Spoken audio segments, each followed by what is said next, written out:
Da onde vem o dinheiro da Globo?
Muito boa noite, todos bem por aqui?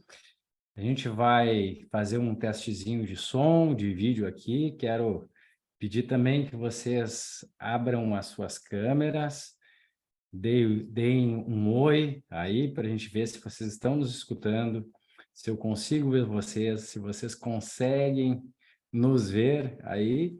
E a gente vai logo mais dar início aí. O pessoal está ajustando ali o detalhe técnico dos slides. Então, eu quero já ir dando as boas-vindas a todos vocês que estão aqui conosco nessa noite de terça-feira. Ainda não é oficial, ok? A gente está esperando os palestrantes aqui entrarem. Mas, de qualquer forma, se vocês me escutam, por favor, façam um certinho aí, ou podem abrir o áudio também, se quiserem conversar um pouquinho. Esse momento é para isso mesmo, para nós nos conhecermos. Pouca gente aqui eu não conheço, na verdade, pouquíssima mesmo. O resto, a maioria é membro da Associação Brasileira, outros foram alunos ou são alunos da Pós-Graduação Integrada, então estou bastante feliz desse nosso reencontro aqui, né? Feliz mesmo. Maravilha. Boa noite, Christopher. Boa noite a todos. Sejam todos bem-vindos ao Ítalo, webinar. eu não Oi? sei se é eu que estou sem som, sem áudio, ou você que está sem áudio. Vocês escutam o Ítalo? Vocês estão me ouvindo? Então, Então é aqui, beleza. legal. Então, vamos aproveitar esse momento extraoficial aí para a gente bater um papinho. Depois a gente vai dar as boas-vindas oficialmente, mas já sintam-se abraçados por nós aí, né, Christopher? Que bacana esse webinar. Quanto assunto interessantíssimo, né? Você viu que mesa redonda bacana? Onde que igual dos outros, que integração de assunto, que legal. Essa questão até de pés diabéticos, né, um ponto que muitas vezes incomoda, né, os terapeutas ou o pessoal que vai fazer palmilha, porque muitas vezes algumas coisas que parecem não é, né, a gente viu até na live ali, acho que o Dr. Rafael falou sobre a importância dos shores, né, muitas vezes a gente acha que um shore mais macio, quanto mais macio melhor para o pé diabético, e muitas vezes não é bem assim, então quantos quesitos, né, quantos pontos especiais aí que vão ser abordados, né, nesse webinar. Então, vamos fazer nossas anotações, vamos Oi, acompanhar aí que esses caras são só mestre olhar, mesmo. acho que sim. Abraça o coelho. Verdade, verdade. Eu consegui corrigir aqui meu áudio, agora já está 100%. Show. Vi que já o professor Guilherme já entrou aqui conosco, só vou fazer mais um ajuste e a gente vai dando início mesmo. Boa noite, pessoal. Boa noite, Christopher. Olá, boa noite, professor. Boa noite, Tudo professor jóia? Guilherme. Tudo jóia? Bem-vindo. Júlia, olha lá e Então, para de me incomodar. Vai procurar no coelho e para de me incomodar. Maravilha. Gente, a gente vai dando início agora, então, ao nosso evento, e eu vou sugerir para todos aí, na verdade, que vocês fechem seus microfones, né? Deixem o microfone fechado agora, principalmente quando o professor estiver palestrando aqui. E a gente vai ter momentos de perguntas, aí, momentos que a gente vai também querer saber as dúvidas que surgiram nesse webinar, porque justamente a ideia é essa, é nós construirmos juntos aqui 3 dias de muito conhecimento, né? E que vocês possam levar esse conhecimento aí para a clínica de vocês, para o atendimento de vocês, aquele olhar quando o paciente chega, né, no nosso consultório, e a gente consegue conectar com o que a gente aprendeu aí nesse webinar. Então, oficialmente, eu quero realmente dar as boas-vindas em nome da Escola de Posturologia Integrada, em nome da Associação Brasileira de Posturologia, e dizer que esse é o primeiro de muitos eventos que estão por vir. E a gente fica muito, muito feliz de encontrar todos vocês aqui e saber que vocês estão interessados, estão engajados e querem, né, e tem essa sede de conhecimento, esse anseio de crescimento, e a gente pode estar estreitando cada vez mais o laço da nossa comunidade aí da posturologia e fazer a diferença aí como profissionais e como posturólogos, e e eu quero realmente dar as boas-vindas e desejar uma boa noite a todos vocês. Vou deixar agora com a Karina, a nossa mestre de cerimônias, fazer a apresentação do nosso professor da noite. E aí, logo mais, a gente vai ter logo mais que eu digo mais para o fim da noite, a gente vai ter a possibilidade aí de trocar informações, de escutar vocês, a gente abre um momento de debate, né, de troca de conhecimentos, e a gente vai, então, estar todos com os microfones abertos. Então, Karina, por favor, fica à vontade aí. Boa noite, pessoal. Agora que eu estou vendo que eu estou um pouco no escuro, mas acho que é a luz aqui, viu? Vocês me desculpem, vocês estão conseguindo me enxergar? Sim, está um pouquinho escurinho, mas a gente enxerga você. Tá, eu acho que é a luz aqui do meu escritório, desculpe.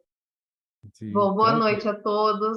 Eu queria começar falando que eu estou muito feliz desse primeiro evento que a ABP está promovendo. Muito feliz de participar da ABP, né? Parabenizar o presidente, o Ítalo, e o vice-presidente Christopher, por essa iniciativa. Eu acho que a gente só tende a crescer, nós que estamos seguindo, tanto não só na posturologia, mas fisioterapeutas, né? Porque não tem como a gente andar separado, fisioterapia com posturologia. É tudo junto, né? Então, muito feliz mesmo desse evento ter saído do papel, tá acontecendo. Parabéns para vocês, tá? Então, vamos Obrigado. começar hoje nosso primeiro webinário de neuromecânica, posturologia e palmilhas, né? Com 3 palestras, com um ciclo de 3 palestras, né, com o professor Guilherme Eleutério Alcalde, o professor Rafael Dallamoli e o professor Hildebrando, né, um show que será, muito bacana. Então, eu vou começar apresentando o professor palestrante de hoje, professor Guilherme Eleutério Alcalde, graduado em fisioterapia pela USP, especialização em ortopedia e traumatologia pela USP, Universidade Sagrado Coração, especialização em envelhecimento e saúde da pessoa idosa pela Universidade Federal de São Carlos, especialização em saúde coletiva com ênfase em saúde da família pela Universidade 9 de Julho, mestrado em fisioterapia com ênfase em saúde funcional pela Universidade Sagrado Coração, doutorando em ciências e tecnologia de materiais pela Universidade Estadual de São Paulo, na área de concentração de biomateriais. Sócio proprietário da Clínica de Tratamento da Coluna e Saúde do Idoso em Lençóis Paulista, interior de São Paulo. Docente de cursos de especialização em ortopedia, traumatologia e biomecânica. Autor e revisor em periódicos nacionais e internacionais na área de fisioterapia musculoesquelética e membro da Sociedade Brasileira de Biomecânica. Seja bem-vindo, professor. Boa palestra. Bem-vindo. Bem-vindo, professor. Boa noite. Agora sim, oficialmente, boa noite, né? Só para verificar, tá todo mundo me ouvindo bem? Algum problema de áudio? Tranquilo. Beleza, ótimo.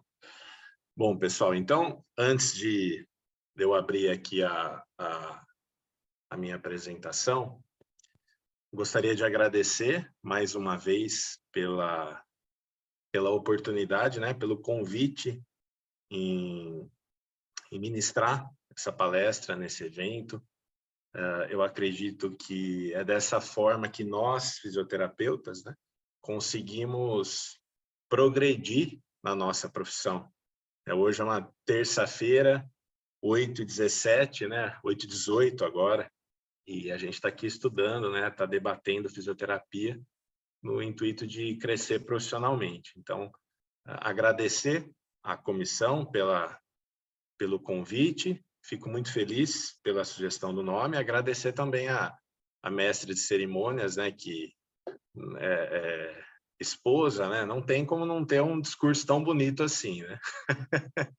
Então, obrigado a todos pela oportunidade e espero que eu possa contribuir com a minha linha de pesquisa, que é a biomecânica, que é a minha área de trabalho, a área que eu pesquiso, né? Espero que eu possa contribuir um pouquinho com vocês E depois eu estou aí à disposição para tirar dúvidas e a gente bater um papo, tá bom? Então eu vou... Desculpe. Perdão, professor. E se você me permite só uma pequena contribuição aqui, eu também quero saudar e mencionar todos os outros profissionais da área da saúde que estão fazendo parte do nosso evento, são profissionais importantíssimos aqui, que eu acho que a posturologia justamente é isso, né? Nós temos uma série de outros profissionais que formam, né, a profissão posturólogo, formam a técnica da posturologia e deixam ela cada vez mais linda. Então, também quero dar boas-vindas aqui, umas boas-vindas especiais aí para os demais profissionais da área da saúde que estão aqui conosco. Boa palestra, professor Guilherme. Ótimo. Até aproveitando o ensejo, então, Christopher, tem como você passar para mim rapidinho quais são as outras áreas? Porque dependendo do decorrer da palestra, dá para utilizar alguns exemplos aí que possam contribuir para todo mundo, né? A gente está bem dividido aqui entre fisioterapeutas, podólogos e tem educadores físicos também. Legal, ótimo. É bom saber porque, dependendo do que a gente for conversando aqui, eu consigo trazer um pouquinho de cada área, né? Beleza, perfeito. Vamos lá, então. Vamos para o jogo. Bora lá. Eu acho que eu tenho que permitir só aqui, ver se você já consegue compartilhar sua tela. Ainda não. Acredito que agora já esteja liberado. Perfeito. Vamos lá.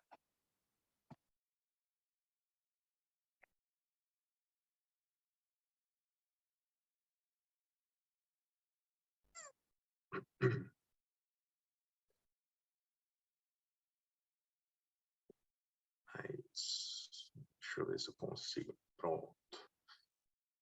Tá todo mundo vendo aí a apresentação, pessoal? Beleza. Beleza? Então, vamos lá.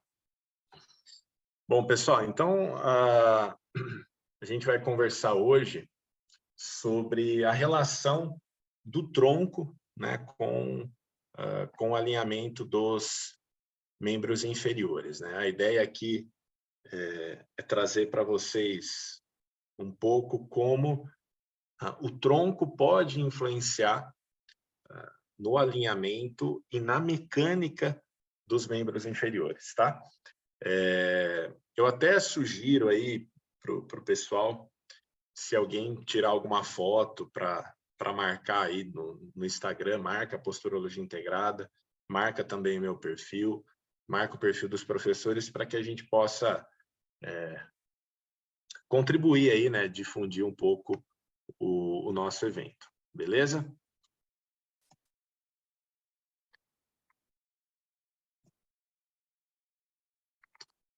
Eu acho que não está passando aqui. Opa. Foi. Bom, vou pular essa parte de apresentação, né? Vocês já sabem sobre mim. Vamos lá. Quando nós, profissionais, quando nós vamos buscar algum recurso, seja recurso forma de tratamento, nós precisamos de evidências científicas para que a gente possa embasar e respaldar tudo aquilo que nós realizamos na nossa prática clínica, né? E uma coisa que a gente tem que ter em mente, que nós devemos ser profissionais baseados em evidência e não baseados em vidência, né? É claro que para que a gente possa trabalhar, nós utilizamos muito da nossa expertise, né, do nosso conhecimento adquirido ao longo da profissão, ao longo do dia a dia mesmo, né? Mas também nós não podemos deixar de lado as evidências científicas. Quando eu falo evidência, eu falo em pesquisas que são de boa qualidade metodológica, publicadas em revistas onde o crivo metodológico científico do corpo de revisores também é alto, e que isso gere fruto científico para que nós possamos utilizar esses recursos, essas formas de tratamento no nosso dia a dia. Mas a gente tem que ter um equilíbrio, né? Eu não posso nem ser muito vidente, mas eu também não posso ser tão evidência, né? Preciso ter um meio termo. Nem tudo aquilo que está publicado é bom, tem muita coisa ruim publicada. Isso eu garanto para vocês. Eu que trabalho na área de pesquisa, eu posso falar com garantia. Tem muita coisa que está publicada e não é de qualidade. Da mesma forma que tem muita coisa publicada e é de qualidade. Então, é importante que seja da nossa vivência clínica ou da evidência científica, é importante que a gente filtre tudo que nós adquirimos de conhecimento, né? E como eu sempre brinco, os exageros, os excessos são extremamente prejudiciais para a nossa profissão. Então, tudo que a gente executa com muito exagero, seja de um lado ou de outro, pode acarretar em alguns problemas aí, principalmente problemas para os nossos pacientes, né, que é a ponta aí final do nosso tratamento. Então, cuidado com os exageros. Por que eu estou falando isso para vocês? Porque essa minha apresentação, eu estou me baseando em boas evidências científicas e o que a literatura atual traz de um tempo para cá, de qualidade científica. Então, o que eu vou trazer aqui para vocês é o que há de novo na literatura, é algo mastigado, mas a gente também precisa filtrar tudo aquilo que nós aprendemos ao longo da vida, né? E nessa apresentação, vocês verão que no dia clínico de vocês vão se deparar com isso, mas em muitos momentos vocês vão parar e pensar, não, isso é exatamente aquilo que o professor falou, mas eu também consigo me direcionar para outro caminho, né? E para falar de alinhamento dos membros inferiores, o primeiro conceito que nós devemos entender, e eu acho que essa imagem ilustra muito bem isso, é o conceito de estabilidade. Quando a gente pensa em estabilidade, e essa imagem aqui é bem interessante, né? Porque demonstra uma moça aí tentando se equilibrar, né? Essa é uma corda bamba, né? O que é estabilidade? Estabilidade é a capacidade que um segmento tem de se manter estável em meio a um ambiente instável. O que é isso? É a capacidade que um segmento tem de se manter estável em meio a uma perturbação, ou seja, em meio a um ambiente instável. Eu não consigo desenvolver estabilidade, e vocês vão entender o porquê disso. Eu não consigo desenvolver estabilidade se não houver ambiente instável. Nós não treinamos uma variável se eu não tiver uma variável que exponha ela a uma instabilidade. Então, se o meu objetivo é desenvolver estabilidade do tronco ou dos membros inferiores, eu preciso expor o meu paciente a um ambiente instável para que ele possa desenvolver isso. Isso é muito bem descrito pelo Newman, que na minha humilde opinião, é um dos maiores nomes da biomecânica mundial. Eu sou mega fã dele, leio várias coisas dele, e ele é um dos grandes nomes da biomecânica, e ele traz isso de uma forma bem clara. Essa eu considero a tríade da estabilidade. O que é isso? Para que o meu segmento se mantenha estável, se mantenha íntegro, eu demando de uma ação conjunta do sistema nervoso central, Ou seja, eu preciso de um controle neural atuando de forma integrada com estabilizadores passivos e estabilizadores ativos. O que é isso? Quando a gente fala em estabilizadores passivos, nós temos que pensar no sistema cápsulo ligamentar, ou seja, o sistema que abrange cápsula articular, que é o tecido conjuntivo que reveste as articulações sinoviais, e os ligamentos, que são estruturas que conectam osso com osso. E os estabilizadores ativos ou dinâmicos, que são os grupos musculares, o sistema muscular.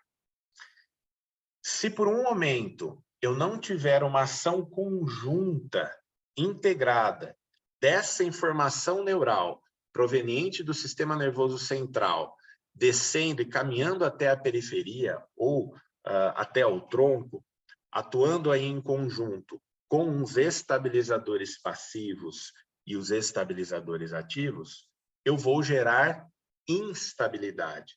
Então, a estabilidade, ela demanda e ela depende, obviamente, desses três indicativos, desses três fatores que nós encontramos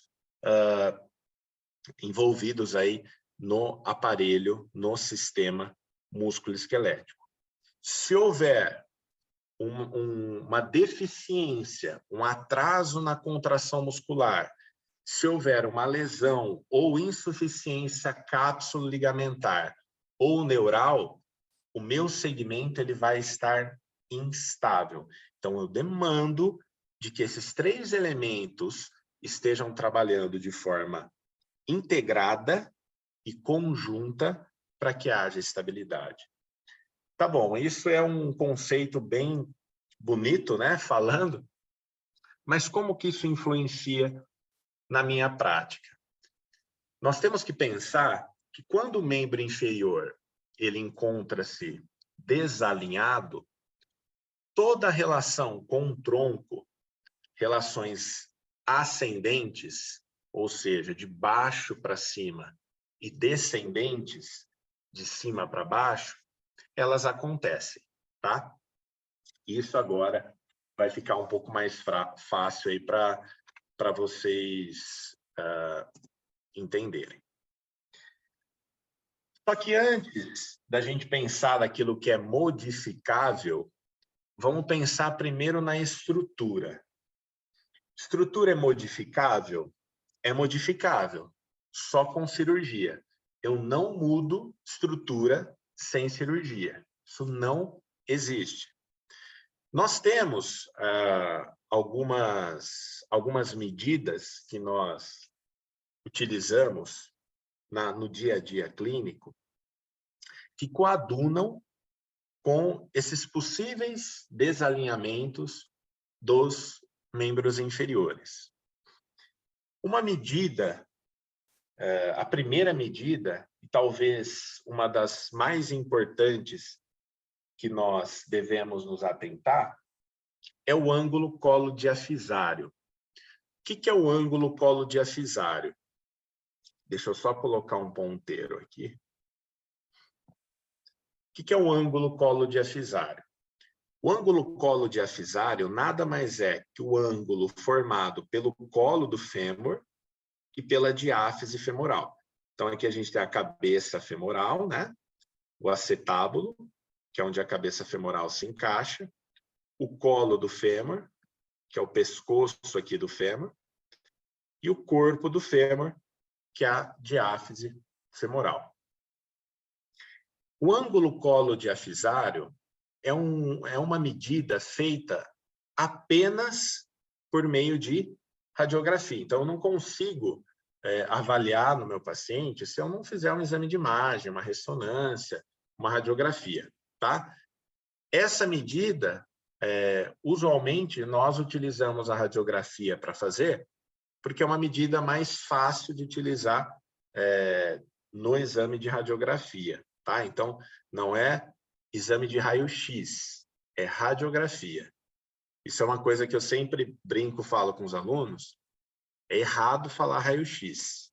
Raio-x era o bendito de um raio que ninguém sabia o nome e colocaram o nome de raio-x. Então, o raio é a incidência que dá origem ao exame de radiografia. Então, quando vocês pegam lá o exame de radiografia, coloca no negatoscópio, aquele exame é uma radiografia, não é um raio-x, tá?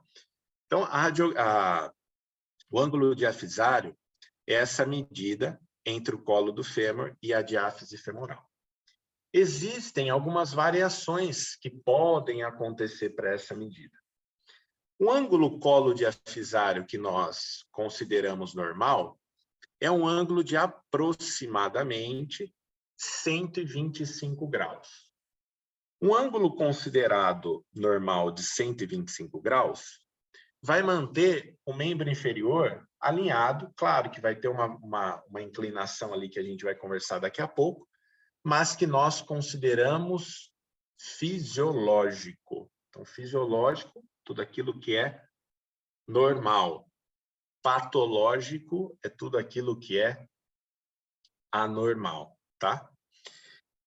Uma coxa vara é uma coxa onde o ângulo colo diafisário ele é inferior a 125 graus. Aqui um exemplo, 105. E uma coxa valga é um ângulo superior a 125 graus. Aqui um exemplo, 140 graus. Tudo bem. Mas o que o quadril tem a ver com o alinhamento dos membros inferiores? Dependendo da angulação do ângulo colo diafisário, o meu membro inferior ele pode se projetar lateralmente, ou seja, eu posso ter um colapso estático, não dinâmico, dos membros inferiores, lateral, ou um colapso medial estático dos membros inferiores.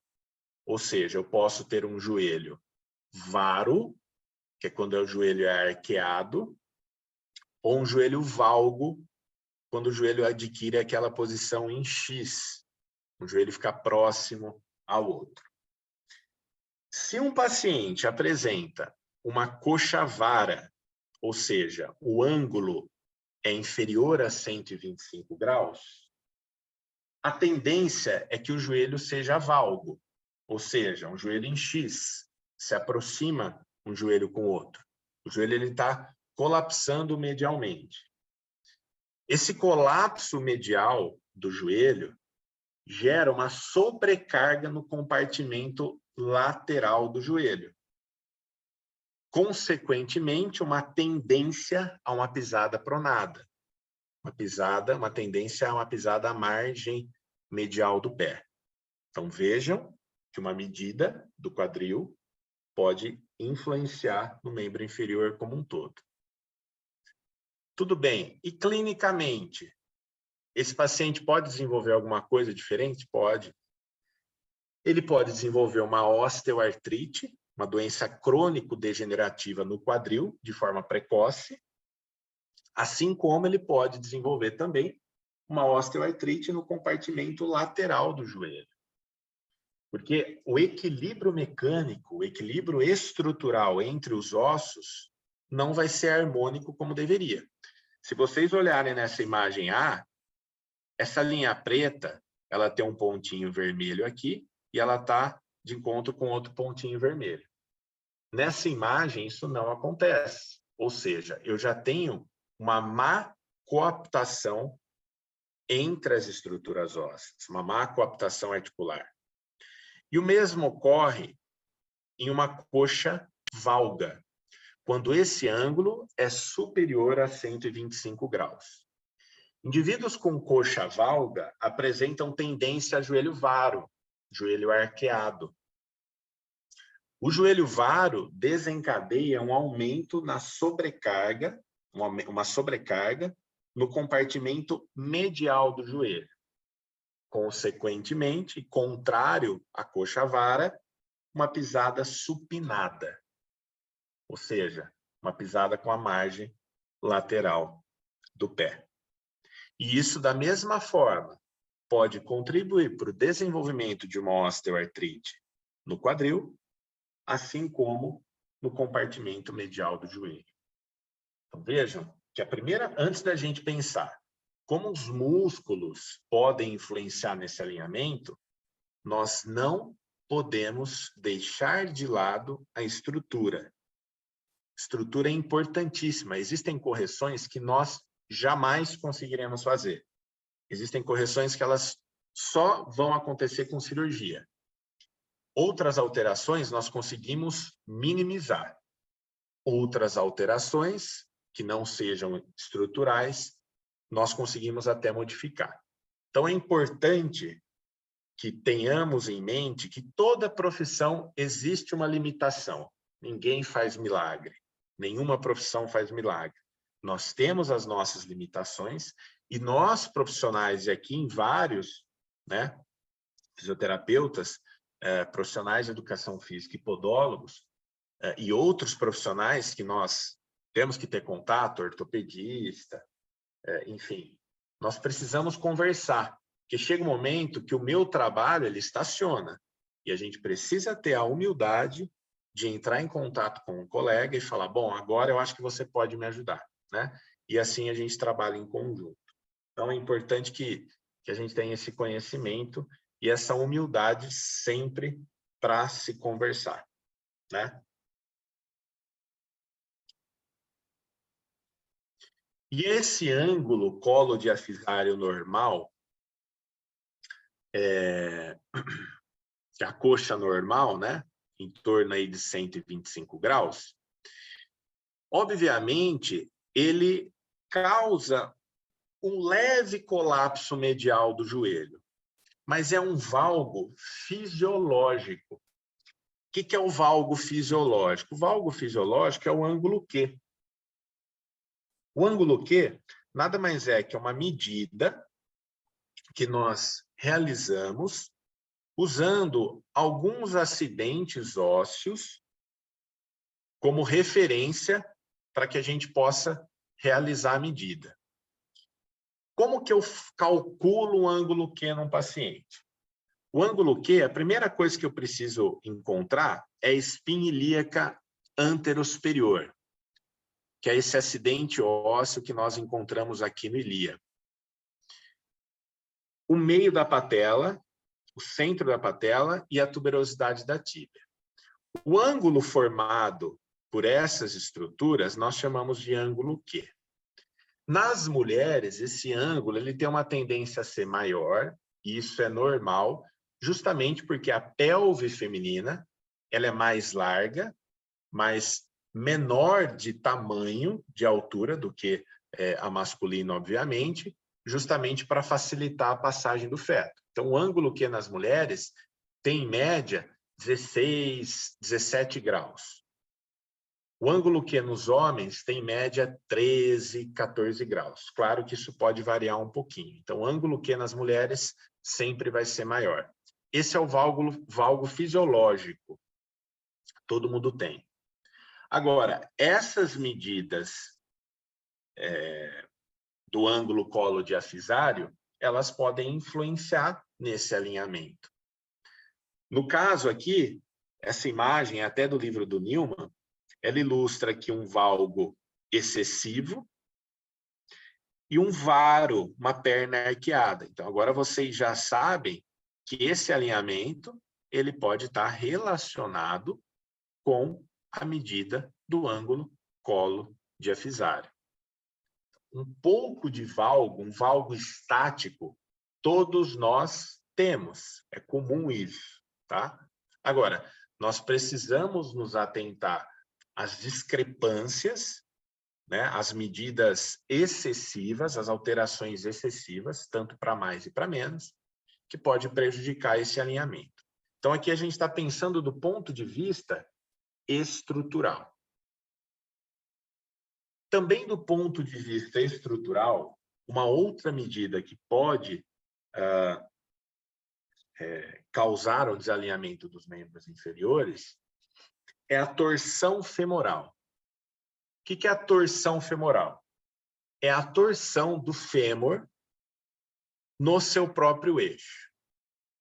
Então, o fêmur, ele tem uma antiversão, ou seja, ele é torcido fisiologicamente para frente em torno de 15 graus. Então, ele olha, a cabeça do fêmur, ela olha um pouco para frente, ela está apontada um pouco para frente, em aproximadamente 15 graus. Isso é fisiológico, todos nós temos. Em alguns casos, como doenças neurológicas, como, por exemplo, a paralisia cerebral, nós podemos encontrar esse padrão aqui de marcha, de alinhamento, de posicionamento dos membros inferiores. Em crianças saudáveis, também.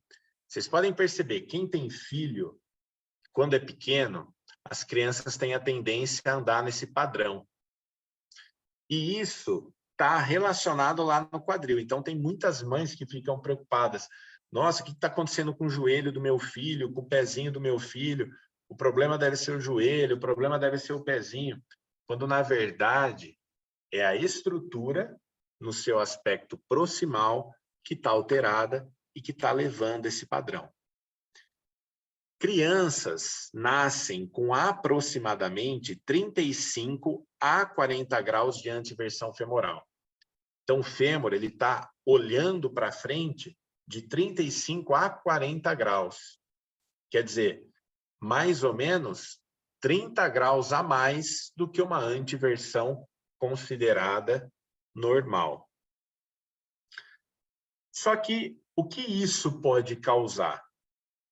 Isso pode causar algum probleminha lá no quadril da criança? Com certeza. Isso pode até facilitar a luxação, o deslocamento da cabeça do fêmur no acetábulo, na fossa do acetábulo, né? Então, uma luxação da articulação do quadril. Tudo bem, mas por que as crianças andam nessa posição? Olha como o sistema músculo-esquelético e as crianças já são biomecânicas e nem sabem, já tem um pezinho aí biomecânico e nem sabe. A criança, quando ela adquire essa posição de adução dos pés, ela realiza uma rotação interna do quadril e uma rotação interna da perna, da tíbia. Mecanicamente, o que isso vai acontecer? Lá no quadril, se eu tenho uma antiversão de 35 graus, mais ou menos, quando a criança realiza uma rotação interna, ela está tentando reposicionar a cabeça do fêmur na fossa do acetábulo. Ou seja, ela percebe durante a marcha, só que isso é contra-intuitivo, isso é involuntário, ela percebe que ela não consegue deambular muito bem se ela não realizar essa rotação interna. Então, essa rotação interna nada mais é que uma tentativa de melhorar a coaptação e congruência articular no quadril. Eu facilito esse encaixe. Vocês podem ver que muitas crianças, quando tem esse padrão de alinhamento, os pais levam até o ortopedista fala, não, é normal, pode ficar tranquilo que daqui a algum tempo isso vai sumir. E realmente some. Por quê? Porque com o desenvolvimento, com o crescimento, maturação óssea, descarga de peso, contração muscular, com o desenvolvimento, essa antiversão ela vai regredindo, ela vai diminuindo. Próximo dos 16 anos, mais ou menos, aproximadamente aos 16 anos, um jovem de 16 anos já tem uma antiversão próxima a 15 graus, ou seja, uma antiversão considerada normal. Por isso que muitos ortopedistas, principalmente ortopedistas pediátricos, falam para os pais, pode ficar tranquilo, que daqui a algum tempo isso vai melhorar. Isso acontece naturalmente. A criança, ela desenvolve essa adaptação para tentar melhorar essa congruência articular, melhorar essa coaptação do quadril e para que ela possa andar. Então, isso nada mais é que uma posição antálgica, ou seja, uma posição adaptativa. É uma posição que a criança adquire para tentar se adaptar durante a deambulação. Então, a medida da torção femoral também é uma estratégia que nós utilizamos para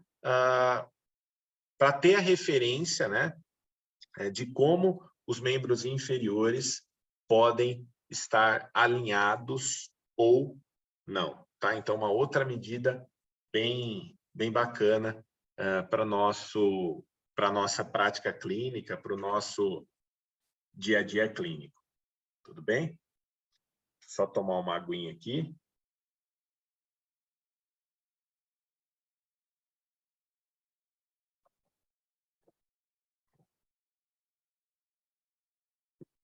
Beleza. Vamos lá. Bom, e quando a gente fala em alinhamento dos membros inferiores, nós já falamos aí das estruturas que podem influenciar, né? Então, do ponto de vista estrutural.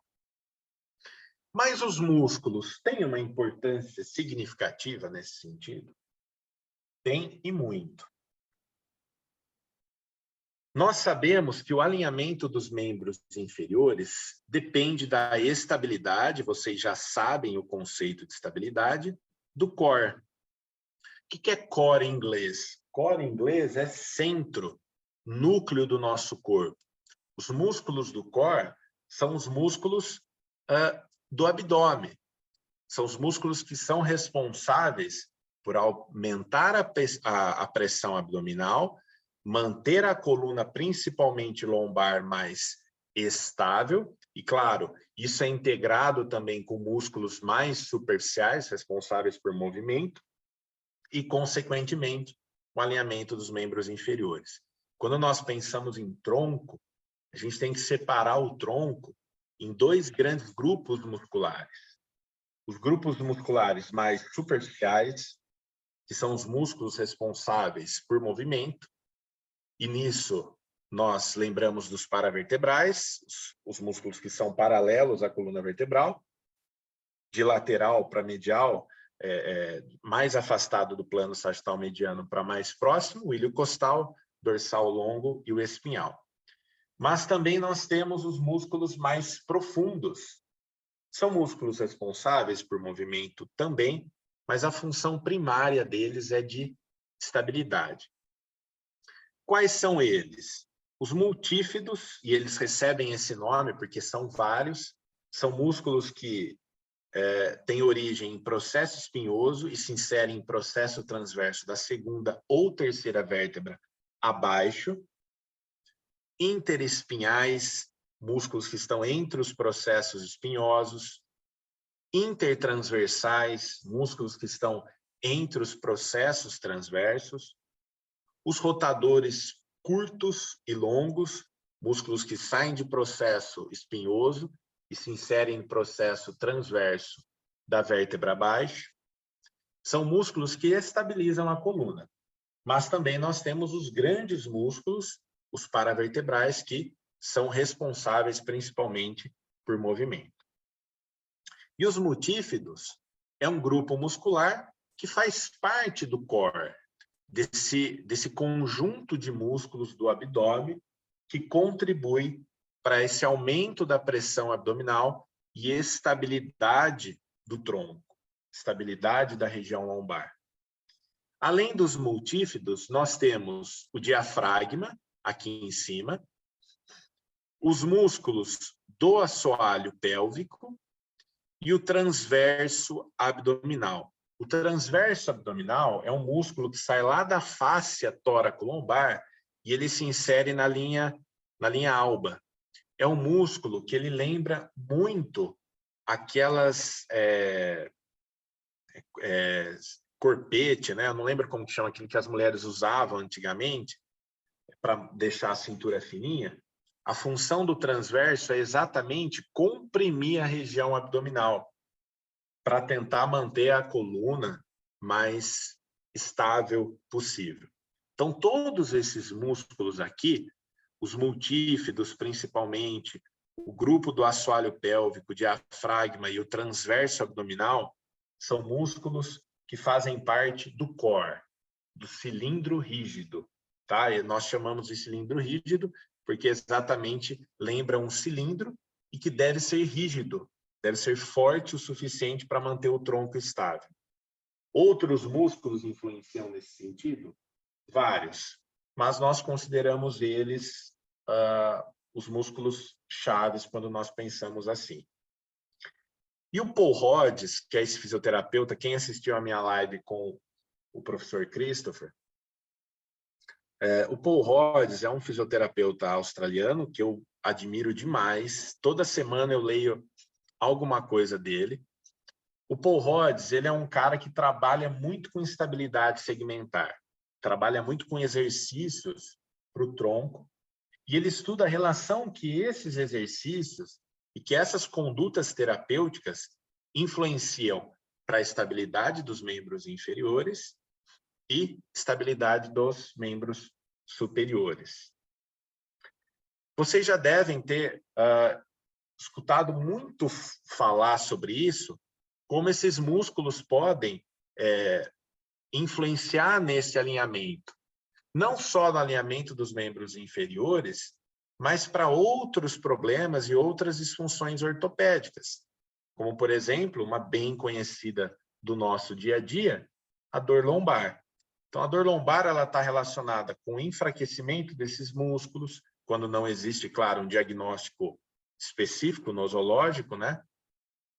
Fraqueza dos paravertebrais, fraqueza da região dos músculos do glúteo, que a gente vai ver daqui a pouco. Então, isso tudo é a gente tem que pensar que tudo isso é um conjunto e que tudo isso pode estar relacionado, tá? E o Paul Rhodes, ele já vem estudando isso há muito tempo, e ele tem vários artigos interessantes que trazem como esses músculos do cilindro rígido, do tronco, pode influenciar para o alinhamento dos membros inferiores, tá?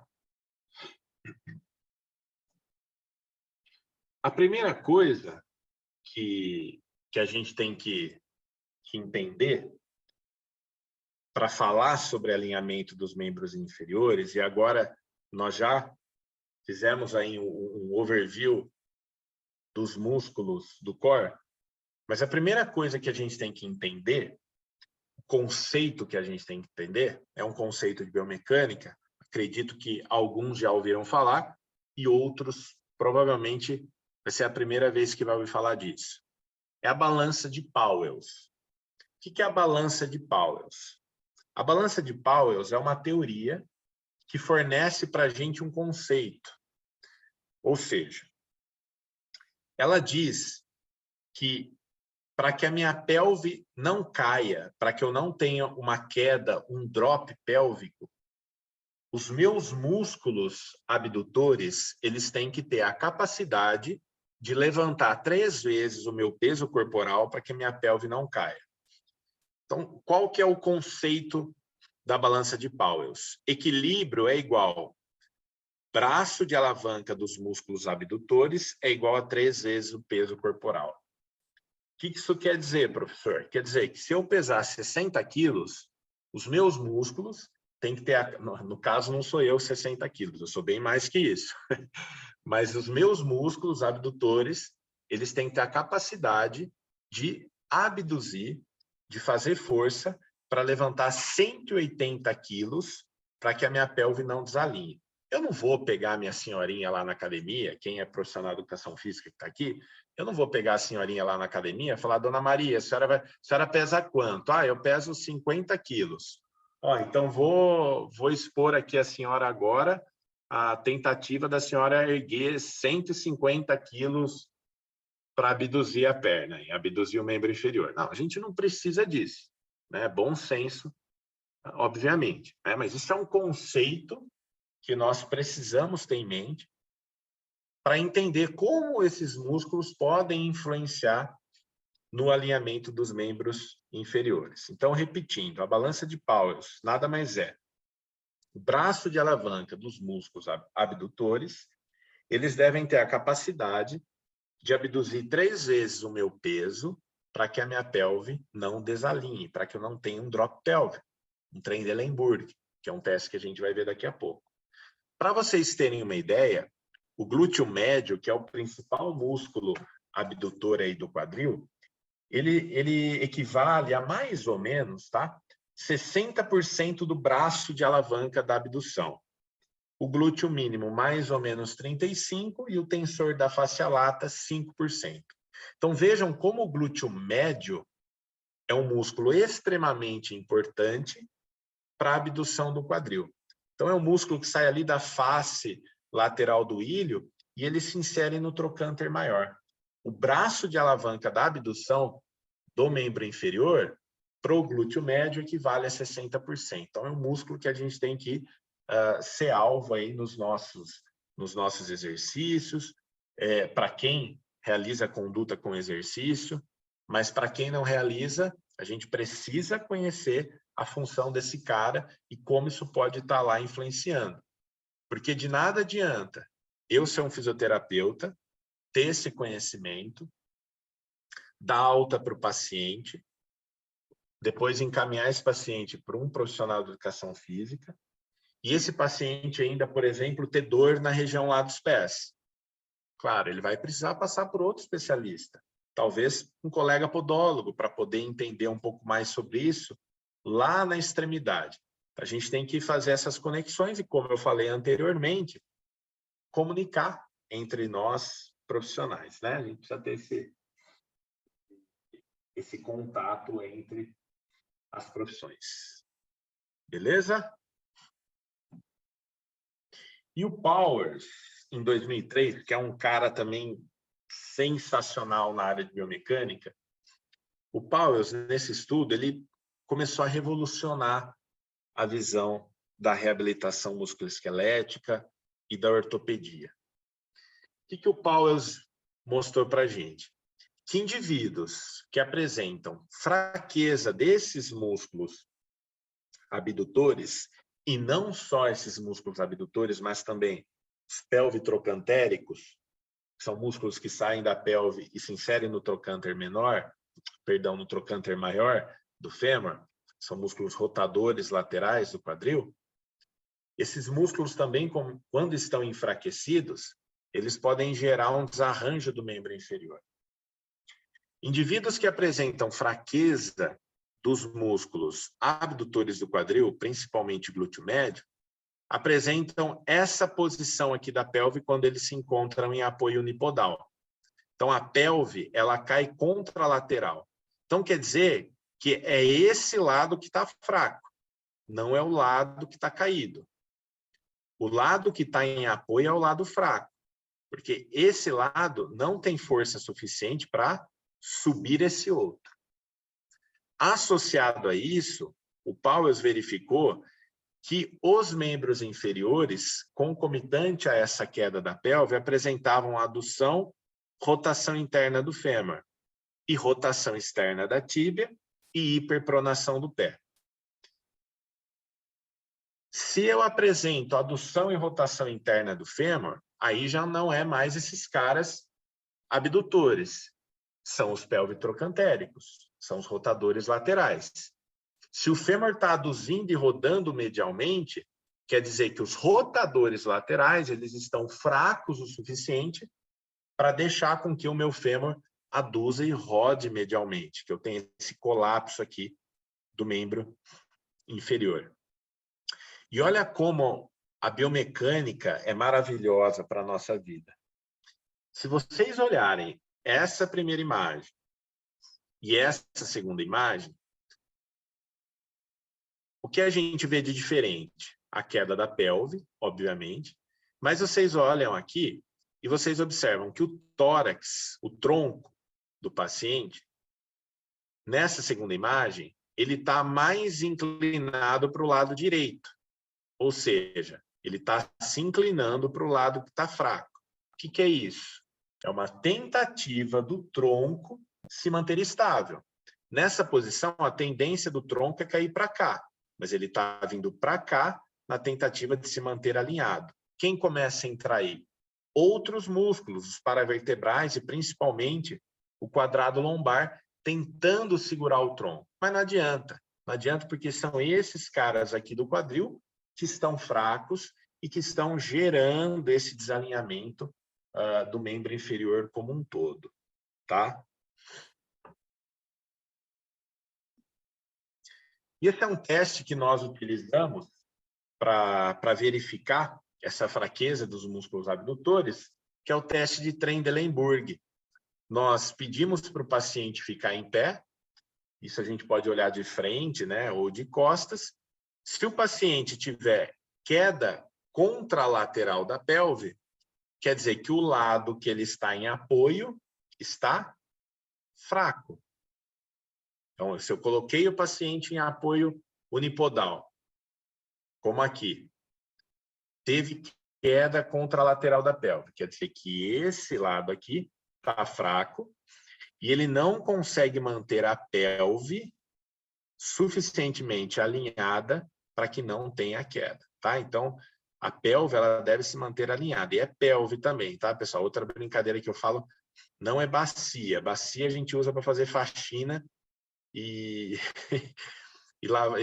lavar roupa. Isso é pelve, pelo amor de Deus. Bacia é uma nomenclatura muito antiga e até usavam esse nome de bacia, porque se a gente traçar uma reta aqui, aqui, isso lembra uma bacia, tá? Então, na anatomia, nós tentamos utilizar tudo que fica mais fácil pedagogicamente para aprender, né? Mas isso é pelve, tá? Então, tudo isso é pelve. E existe um teste dinâmico que também nós podemos realizar, além do teste de Trendelenburg, que é o drop test. É o teste da queda. Esse teste, essa paciente, no caso, foi uma paciente que eu atendi já tem muito tempo.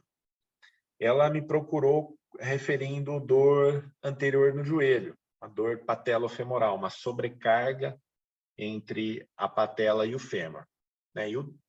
E a gente percebeu por esse teste, né? E esse teste ele auxilia para a gente entender esses fatores preditivos de dor anterior no joelho, né? Esse teste deu positivo.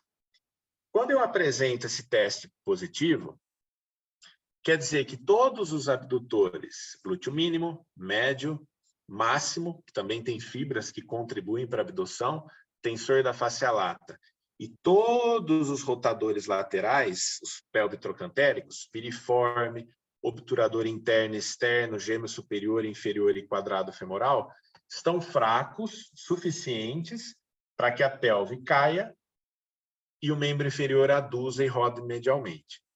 Esse teste, a gente até brinca que pode ser o teste da escada também. Você pode utilizar uma escadinha, né? Ou um step até para fazer esse teste aqui, tá? Então, é uma alternativa para realizar o drop test. Então, vou até soltar o vídeo aqui para vocês verem como isso acontece. Deixa eu voltar aqui. Cara.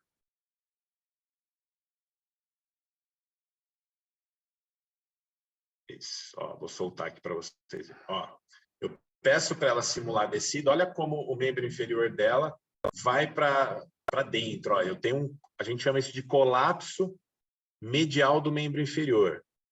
Tá? Vou colocar mais uma vez. Então, eu posso verificar essa fraqueza por meio do teste de Trendelenburg e agora, de uma forma dinâmica, eu posso realizar o drop test. Vou soltar mais uma vez.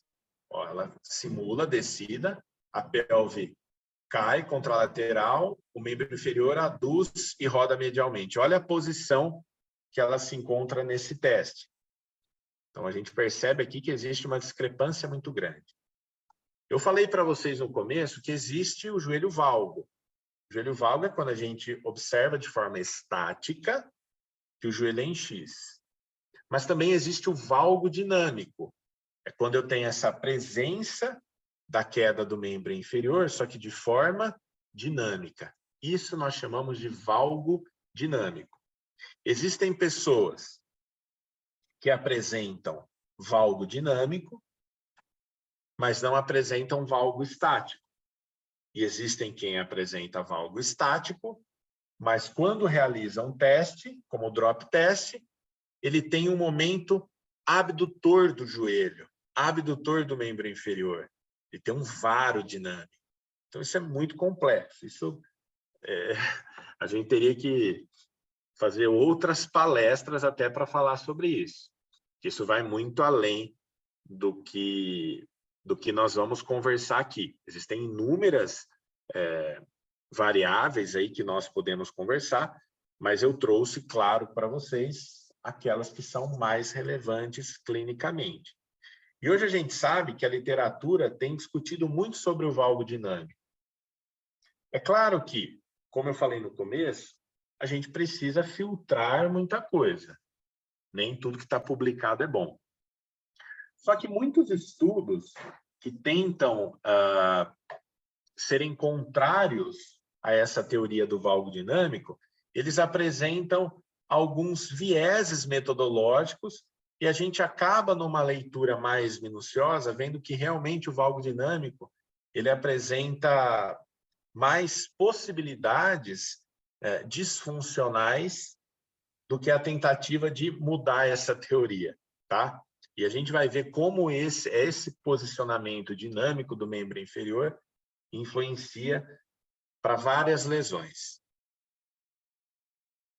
Olha aqui, essa é uma imagem bem nítida aí para a gente ver, né? A fraqueza desses músculos, a queda contralateral da pelve, a adução e a rotação interna do fêmur, externa da tíbia e a hiperpronação do pé. É exatamente tudo isso que acontece descrito aqui, ó. Então, alterações biomecânicas dos membros inferiores no valgo dinâmico.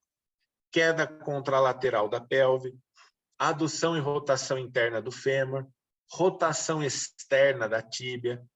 Isso gera o encurtamento dos isquiotibiais e do tensor da fáscia lata, um momento do colapso medial do joelho e uma hiperpronação do pé.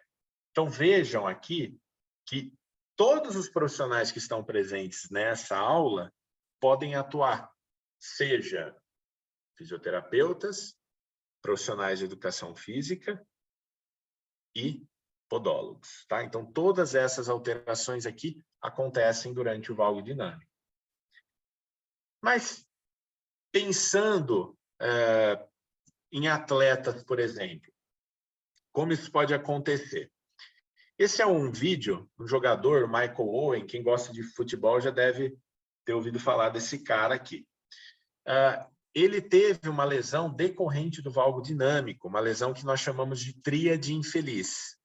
Lesão do LCA, do ligamento colateral medial e do menisco medial, que também se lesiona porque as fibras do ligamento colateral medial, as fibras profundas do ligamento, elas são inseridas no menisco medial e quando eu gero uma tensão desse ligamento, por avulsão eu acabo também machucando o menisco medial. Então, só para vocês visualizarem aqui, olha que interessante, olha que ele vai bater na bola, ele tocou na bola, queda contralateral da pelve, adução, rotação interna, olha lá, vocês percebem o movimento que acontece no joelho? Ele teve uma lesão aqui, então, que nós chamamos de tríade infeliz, que é decorrente dessa situação. Vou colocar mais uma vez. É o pior prognóstico para esse mecanismo de lesão. Lá, tocou na bola, queda contralateral da pelve, adução, rotação interna do fêmur, rotação externa da tíbia, hiperpronação do pé, lesão, tá? Então, é assim que a gente consegue entender como que acontecem esses mecanismos. Beleza. E essas disfunções? Quais disfunções musculoesqueléticas podem ocorrer por esse desalinhamento? Não tem como eu falar de todas essas para vocês, porque nós ficaríamos aqui, no mínimo, uma semana conversando, tá? Mas quais as principais disfunções? A primeira delas é a dor patelofemoral. Hoje a gente sabe que quando o fêmur ele aduz e roda medialmente, o meu côndilo lateral tem um contato maior com a faceta lateral da patela. E o indivíduo, né, o paciente, acaba referindo dor na região anterior do joelho. Mas por que dói se cartilagem é avascular, não é vascularizada, e a aneural não é inervada? Dói porque o contato frequente entre os ossos, né, entre a patela e o fêmur, essa pressão, chega até o osso subcondral, que é o osso que está abaixo da cartilagem, e o osso subcondral ele é muito inervado, tem muita inervação, várias terminações nervosas, o paciente sente dor. Então, essa pressão retropatelar, ela é tão grande entre a faceta lateral da patela e o côndilo lateral do fêmur, que essa pressão chega até o osso subcondral e o paciente refere dor. Então, dor patelofemoral não é condromalácia não é condropatia, e condropatia não é artrose de joelho. Tá? Então, dor patelofemoral é um desarranjo biomecânico músculo-esquelético que leva a uma sobrecarga patelofemoral. Condromalácia é quando a cartilagem retropatelar ela se amolece, condropatia é quando eu começo a apresentar fissuras, e artrose patelofemoral é quando eu não tenho mais cartilagem, a cartilagem já está menor, já está quase osso com osso, então aí já é um quadro mais avançado clinicamente falando, tá? Então são coisas diferentes, uma coisa é diferente da outra, tá? E a gente sabe que a articulação patelofemoral, naturalmente, ela sofre uma sobrecarga muito grande. Para vocês terem ideia, a cartilagem retropatelar é a cartilagem hialina mais espessa que nós temos no nosso aparelho locomotor. Ela é mais espessa que o joelho e que o quadril. Ela tem em média 7 milímetros. Quando eu salto, a pressão retropatelar chega até 8 vezes o meu peso. Ou seja, a hora que eu saltei, a hora que eu aterrissei, a pressão retropatelar ela chega até ser 8 vezes o meu peso. Então, dependendo do peso da pessoa aí, você pode ter uma pressão retropatelar até de mais de meia tonelada. Quando eu corro, em média, 10 vezes o meu peso corporal. Então, vejam que é uma articulação mecanicamente já muito suscetível, e se eu tiver um desarranjo musculoesquelético, isso pode se tornar mais evidente, tá? A lesão da LCA também está associada a esse valgo dinâmico, porque eu estiro o meu ligamento cruzado anterior, que é um ligamento que sai do côndilo lateral do fêmur e ele vai até a fossa, até a região intercondilar da tíbia. Eu estiro esse ligamento, posso ter uma lesão da LCA, assim como posso ter uma lesão associada do ligamento colateral medial ou tibial e do menisco medial. Isso a gente chama de tríade infeliz. Tendinopatia patelar. A rotação externa da tíbia e a rotação interna do fêmur geram um estresse insercional do tendão, do ligamento patelar, podendo desenvolver também um processo inflamatório, tá? Uma tendinopatia. Então, é algo mais crônico, não seria uma tendinite, algo mais agudo. Impacto fêmur-acetabular. O que é o impacto fêmur-acetabular? É o contato precoce entre o fêmur, entre o colo do fêmur e o acetábulo. Nós temos na verdade, 3 tipos de impacto fêmur-acetabular. O tipo CAN, o tipo pincer e o tipo misto. O tipo CAN é quando eu tenho uma exostose, um bump ósseo entre a transição cabeça-colo femoral. E esse bump ósseo, durante os movimentos de adução e rotação interna, eu acabo encostando o osso com osso e dói. Assim como o pincer, onde eu tenho uma exostose óssea no acetábulo. Esse crescimento ósseo, durante a adução e rotação interna, gera contato osso com osso e dói. Ou o tipo misto, que é associar o CAN com o pincer. Essas 2 formas de impacto fêmur-acetabular. Então, se eu tiver uma queda contralateral da pelve, aqui, olha, nessa imagem, se eu tiver essa queda contralateral da pelve, e aqui no fêmur ou no acetábulo eu tiver um bump ósseo, eu vou diminuir o intervalo entre os ossos e facilitar esse contato precoce ósseo. Vai ter dor, tá? Então, vejam como esse desarranjo, esse equilíbrio gera outras consequências. Dor sacroiliaca ou sacroiliite, talvez seja a disfunção ortopédica mais obscura aí na literatura ainda. Uma sobrecarga na sacroiliaca também. Dor lombar. Quando a gente fala em dor lombar, a porcentagem hoje de dor lombar inespecífica, quando eu não tenho diagnóstico médico, nosológico, nexo causal, em média 85% dos casos não apresentam diagnóstico preciso, tá? Outras causas, 15%, como, por exemplo, espondilolistese, hérnia de disco, enfim, outras causas que possam contribuir para isso.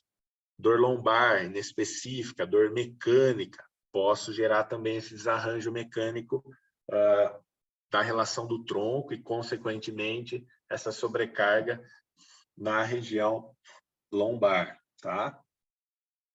Tendinopatia do calcâneo.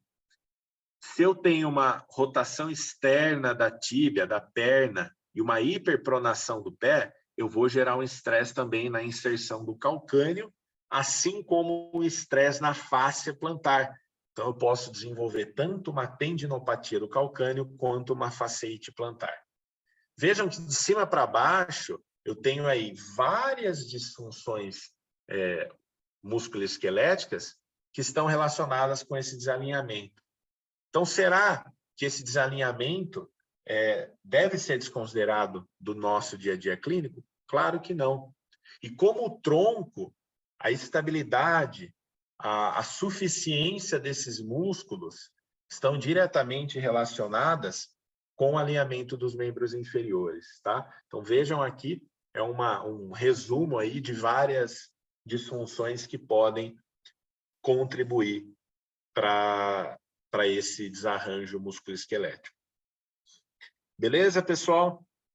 Deixo aí uma frase para vocês, que o conhecimento é que nem o mar. Tem pessoas que estão apenas flutuando e tem pessoas que estão mergulhando. Você escolhe, né? Se você vai querer flutuar ou se a gente vai querer mergulhar de cabeça. Mas acredito que para uma terça-feira, 9h25 da noite, tá todo mundo aqui, é porque tá todo mundo mergulhando aí de cara mesmo, né?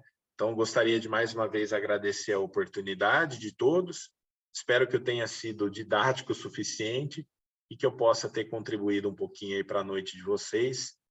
Estou à disposição para vocês tirarem dúvidas. Bom, obrigado mais uma vez. Maravilha, nós que agradecemos. Excelente, nós que agradecemos aqui. E esse justamente é um momento aí que a gente vem oferecer aos inscritos aqui do nosso webinário, que eles possam tirar dúvidas, sanar dúvidas, queiram comentar fazer algum comentário que seja pertinente aí à aula que nós vimos hoje. E o professor se coloca à disposição aí para para sanar as dúvidas aí dos nossos participantes do primeiro webinário em posturologia, neuromecânica, posturologia e Palmilhas.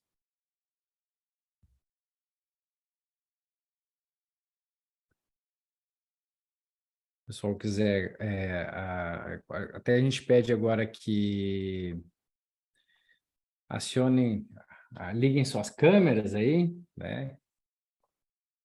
Eu vou pedir para o professor também, se puder, cancelar agora o seu compartilhamento, para a gente voltar aqui as câmeras, à disposição de câmera normal no evento. Aí, muito bom. Voltou? Voltou. Aham, Eu não perfeito. tenho muita familiaridade com o Zoom, então às vezes eu fico meio perdido aqui, mas eu acho que está tudo certo, né? Estão me vendo aqui. Ah, perfeito, perfeito. Não, mas aqui a gente vai guiando, não tem problema nenhum, é isso aí mesmo, né? Então a gente está à disposição aí dos nossos participantes, né, que tem eventual dúvidas, ou até mesmo que eles queiram fazer algum comentário, se já atenderam algum desses casos, dessas patologias que você colocou agora no final da sua palestra, e se avaliaram, né, esses sistemas musculares, que foram o core, o glúteo, o valgo dinâmico, né, posição do pé, enfim, e se conseguiram, de repente, durante essa avaliação, fazer esses links, né, que nós vimos hoje na palestra aqui. Então, o professor está à disposição aí, e nós estamos à disposição, querendo ouvir vocês um pouquinho para a gente fazer essa interação de fechamento da nossa primeira noite aí do webinário.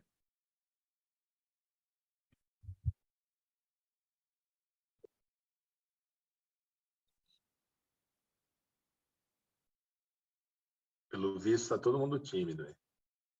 Sabe, esse silêncio me preocupa muito, porque é aquele momento que a gente não sabe se ninguém entendeu nada ou se todo mundo entendeu tudo, né? Eu posso pensar assim, eu falei muita groselha, ou não, né? De forma alguma, de forma alguma. De forma alguma. Acho Doutor, que o Maicon está ali. naquela parte que você relatou lá que tem aquele caimento, uma báscula da pelve, que daí daria origem a outros movimentos.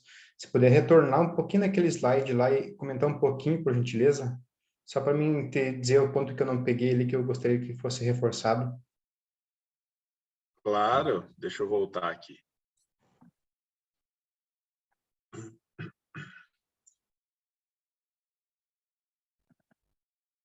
Está aparecendo aí, Maicon? Tá, acho que agora vai começar. Isso, Apareceu? apareceu. Sim, apareceu. Foi? Eu acho que nesse slide Acho que é o superior, esse professor. ali é o 13, aham. Esse 13, tá. Você não entendeu como acontece esse mecanismo, é isso?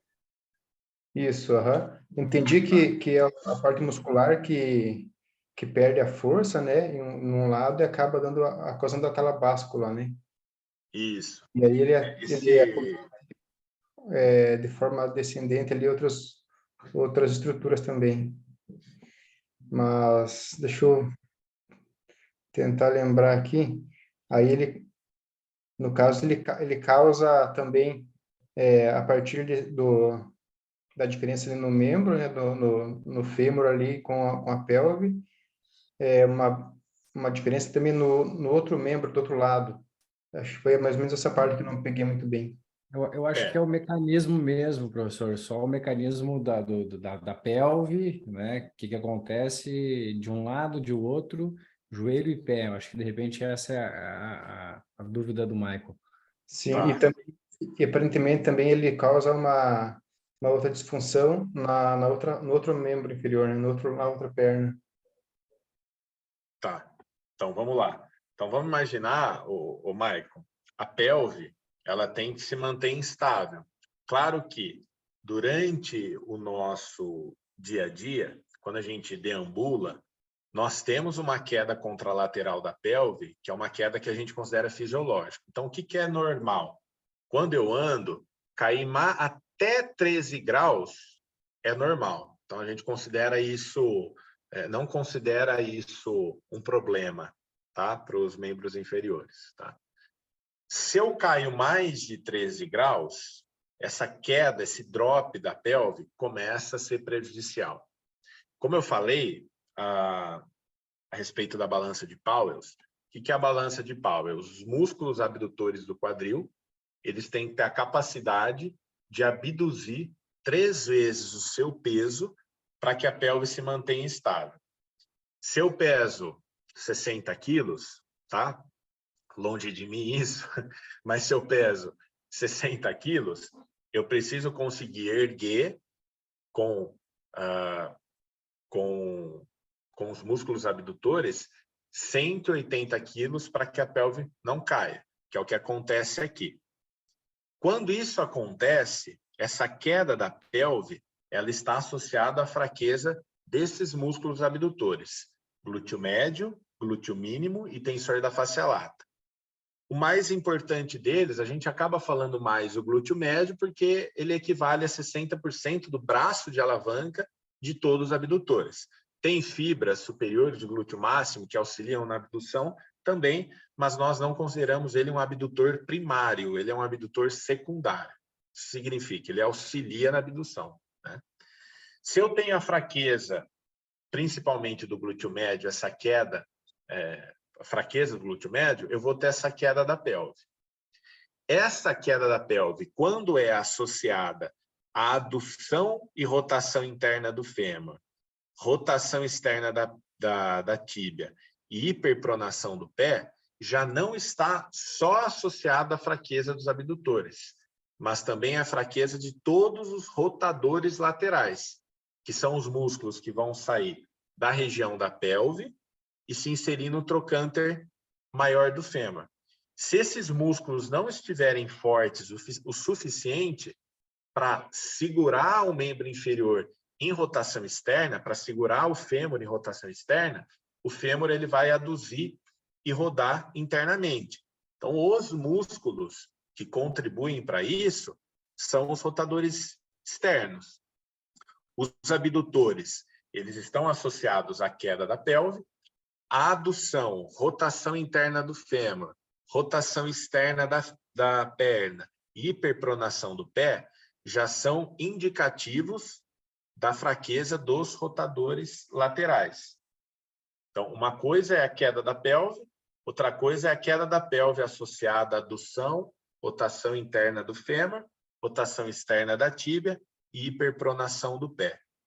E essa alteração mecânica da pelve e do membro inferior vai levar a todas aquelas disfunções aqui que eu trouxe agora para vocês, de dor patelofemoral, de lesão de LCA, de tendinopatia patelar, de impacto femoroacetabular, dor sacroiliaca, dor lombar, tendinopatia de calcâneo e faceite plantar.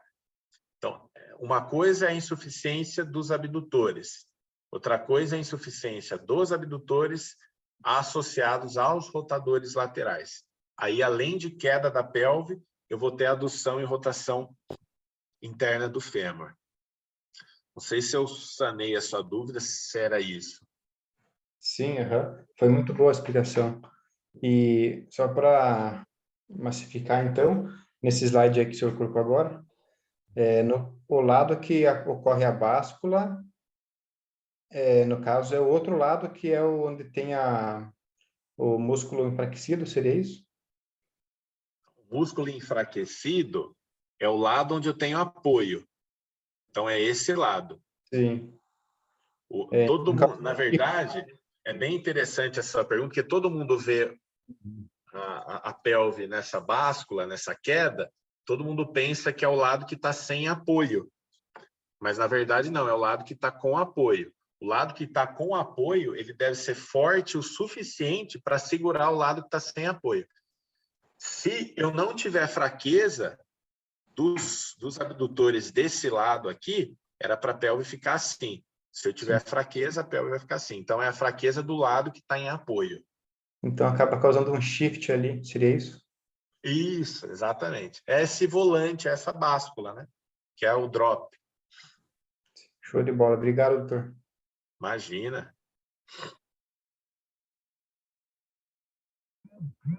Professor Guilherme, Oi, pois não. a Regina que está falando, eu sou podologista, né? E assim, diante do que eu tenho estudado, diante do que eu tenho visto, né, em relação à postura, a fortalecimento muscular, enfim, toda essa biomecânica, né, que nos favorece o indivíduo em si, a partir de qual idade essas disfunções, elas vão, a gente vai sendo perceptível para a pessoa, a ponto dela procurar um profissional. E se é regra ou não é regra, essas disfunções acontecerem em pessoas que praticam exercícios físicos. Por exemplo, quando eu fui fazer meu curso com o professor Christopher, nos testes ali, foi observado em mim essa fraqueza no glúteo médio. Porém, eu pratico exercício físico, mas, assim, eu não tenho força suficiente, por exemplo, em um certo exercício, para fazer um levantamento de peso acima daquilo que se pede, vamos dizer, para se ganhar essa força. Então, são duas perguntas, duas dúvidas aí que surgiu durante a... Tá. Então, a primeira é em que momento que a gente pode começar a perceber isso, né? Isso. Na verdade, não existe um momento exato para conseguir perceber essa questão do valgo dinâmico e tal. Mas os artigos trazem isso muito evidente em mulheres, justamente por conta da largura da pelve, né? Que, aliás, é um assunto muito legal, falar só sobre pelve, tem muita coisa. A largura da pelve, e associado à faixa dos 20 e poucos anos para frente, tá? Que é normalmente a idade que uma mulher jovem começa a fazer academia, crossfit, correr, enfim, começa a fazer musculação, né? Começa a realizar algum tipo de exercício físico. Os artigos trazem mulheres na casa de 20, 25 anos para frente, até 35 anos mais ou menos. Mas isso você pode perceber mais para frente ou antes mesmo. Não existe uma data assim precisa, mas eu consigo te falar que nessa idade é bem evidente, porque é normalmente a idade que o pessoal começa, que as mulheres acabam começando a se interessar por algum exercício, começa a ter sintoma e procura um profissional, né? Então, existe essa associação. E a segunda pergunta, qual que era mesmo, Regina? Já esqueci, já. Eu também esqueci a pergunta que eu fiz. Então tá valendo. Então fica assim, a gente finge que nada aconteceu. Não, é sobre assim, esse enfraquecimento, né, do músculo em relação a essa báscula, esse enfraquecimento. Então, assim, indiferente de pessoas, do indivíduo que não praticam exercício físico e daqueles que praticam, como eu vi aí nesse jogador de futebol que aconteceu isso. Aí, na ocasião, aí foi nesse movimento brusco que ele fez, né? Mas, por exemplo, se eu pratico exercício físico e não tenho esse fortalecimento, né? Como eu citei no curso lá que foi avaliado em mim, foi descoberto isso, eu não tenho essa força suficiente para ganhar essa força igualmente ao lado oposto. Entendi. Você está querendo dizer, se você treina, por que isso acontece? Seria basicamente isso. Permanece ainda, já que... Ou assim, então eu vou fazer uma pergunta assim. Se, por exemplo, eu vou fazer... Eu não sei, muitos educadores físicos aí vão entender o que eu estou falando, mas assim, eu falo por ser leiga também. Eu vou fazer um búlgaro. Então, numa perna, eu tenho mais força. Na outra, eu não tenho tanta força. Então, eu pego menos peso. Então, quer dizer, eu posso diminuir o peso do lado oposto que eu tenho força para poder manter aquele peso que comumente eu consigo ter, para poder ganhar mais força ali? Entendi. Sim. A primeira coisa, né? Por que isso acontece mesmo quem treina? Acontece porque não é feito nenhum trabalho preventivo, né? Todo mundo sempre se preocupa. vai lá na academia, puxa peso e tal, mas se preocupa com carga e muitas vezes não se preocupa com estratégias de prevenção, né? Então, exercícios que possam contribuir para prevenir isso. Hoje a gente percebe, e tem alguns estudos que trazem isso, que atletas que apresentam uma determinada lesão, uma determinada disfunção, ou que tiveram lesão decorrente de uma anormalidade biomecânica, foram realizados exercícios que iam ao encontro a essas alterações e conseguiram formas de prevenir essas lesões. Então, nós percebemos assim, tentando resumir. Atletas, por exemplo, jogadores de futebol de 20 e poucos anos, 25 anos. O que nós encontramos? Uma lesão X. Essa lesão X ela é associada a quê? A disfunção tal.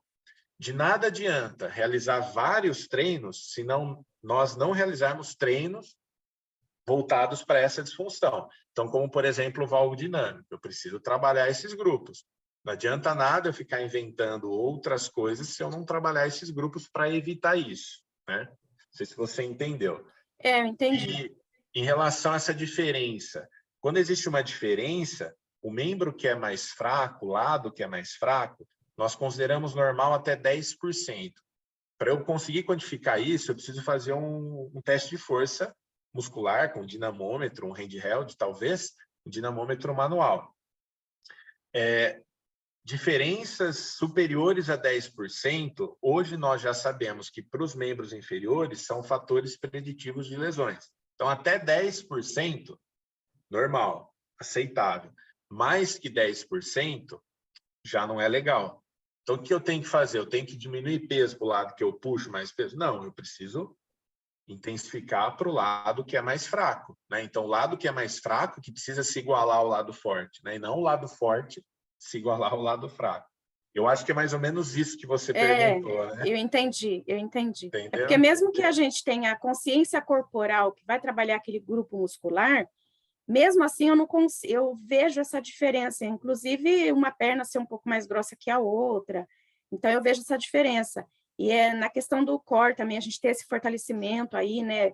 A consciência corporal em si, no exercício, acaba trazendo bons resultados. Mas a minha dúvida era realmente essa, era se, pelo fato de eu ter fraqueza musculoesquelética do lado esquerdo, se eu teria que diminuir a carga. Então, eu tenho que aumentar a carga, na ocasião, eu tenho que aumentar a carga desse lado que está mais fraco, né? Que eu considero mais sempre fraco. Assim. Claro que sempre com orientação, né? Com um profissional de educação física, alguém que possa orientar, e isso tem que ser feito de forma gradativa. A exposição sempre é gradual. Não adianta, né? Eu vou começar a correr. Nunca corri na vida. Hoje eu vou correr 15 quilômetros. Não, você não vai correr porque você vai morrer, né? Não vai dar tempo de correr 15 quilômetros, né? Então, a gente precisa se expor gradualmente, né? Da mesma forma que o exercício físico, o corpo ele é exposto de forma gradual. Então, uma coisa que tem um fisioterapeuta que eu gosto bastante, que é o Rogério Liporassi, lá de Ribeirão, ele fala um negócio muito legal, de Ribeirão Preto. É exposição gradual com bom senso. Eu preciso expor de forma gradual, mas eu também preciso ter bom senso, né? Certo, mais ou menos isso. Okay. Obrigada pela resposta. Nada, imagina. Espero que eu possa ter ajudado. Professor, Oi. Vânia, nesse Olá. caso, ao fazer uma avaliação, como foi feita da Regina, eu encaminho ela para um fisioterapeuta ou para um educador físico? De imediato para um fisioterapeuta. Porque se houver alguma disfunção, quando eu falo em disfunção, não só fraqueza, vamos supor, no caso aí da Regina. A Regina começa a apresentar dor anterior no joelho. Ela vai passar pelo fisioterapeuta, o fisioterapeuta vai ver quais indicativos que estão desencadeando essa dor anterior do joelho, e ele vai realizar um trabalho para que ela possa minimizar essa dor, minimizar esse desconforto, né, e possa dar alta. A hora que ele der alta, aí a ideia, educador físico, e trabalhar visando o rendimento mesmo, né, visando melhorar a performance dela. Porque na físio, nós vamos trabalhar até um ponto. Eu não sei prescrever treino de musculação, né? De academia, não sei. E nem quero saber, porque tem gente formada que faz isso, né?